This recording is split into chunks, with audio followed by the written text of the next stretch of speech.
ஏதோ ஒரு விஷயம் இன்னைக்கு நீங்கள் முருகன் கோயிலுக்கு போயிட்டு வரீங்க, இல்லை திருச்செந்தூருக்கு வரீங்க, வந்தோம்னா மறுநாள் வீட்டில் சண்டை வந்துருச்சுன்னா உடனே நம்ம என்ன பண்ணுவோம், இதுக்கு தான் சொன்னாங்க திருச்செந்தூர் போகக்கூடாதுன்னு தான் வந்துருச்சு இல்லை அப்படின்னு. ஆனால் இதுக்கு முன்னாடி என்னமோ சண்டையே போடாமல் அமைதி புறாவாக இருந்த மாதிரியும் திருச்செந்தூர் வந்ததுக்கு அப்புறம் தான் சண்டை போட்ட மாதிரியும் நம்ம எல்லாம் பேசும். இதுதான் என்னன்னா, நீங்கள் நல்லா யோசிச்சு பாருங்க. நல்லது செய்யும் போதெல்லாம் மனசு செய்ய முடியாததுக்கு என்னென்ன ரீசன் இருக்கோ அதெல்லாம் சொல்லணும். ஒரு சின்ன உதாரணம், காலையில் 6 மணிக்கு எந்திரினா அப்போ தான் அவங்க மனசு சொல்லு, நேற்று தானே 11 மணி வரைக்கும் வேலை செஞ்சேன், இன்னைக்கு எதுக்கு 6 மணிக்கு நீ எந்திரிக்கணும். இதே 10 மணி வரைக்கும் தூங்குன்னா அதுக்கு எவ்வளவு நல்ல விஷயம் சொல்ல முடியுமோ மனசு எல்லாத்தையும் சொல்லும்.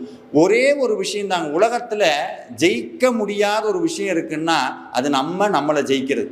அப்படி முருக வழிபாட்டுக்குள்ளே வந்துன்னா சுவாமி அந்த டெஸ்ட்டை தான் முதல்ல வைப்பார், நீ உன்னை ஜெயிக்கிறியா. ஏன்னா முருகனே சூரபத்மனோட 18 வருஷம் போர் பண்ணாருன்னு சொல்லுது. நினைச்சா ஒரு செகண்ட்ல எல்லாத்தையும் மாற்றக்கூடிய தெய்வமே 18 வருஷம் போர் புரிகிறாருன்னா காரணம் என்ன? போராடித்தான் வாழ்க்கையில ஜெயிக்கணும். ஒன்று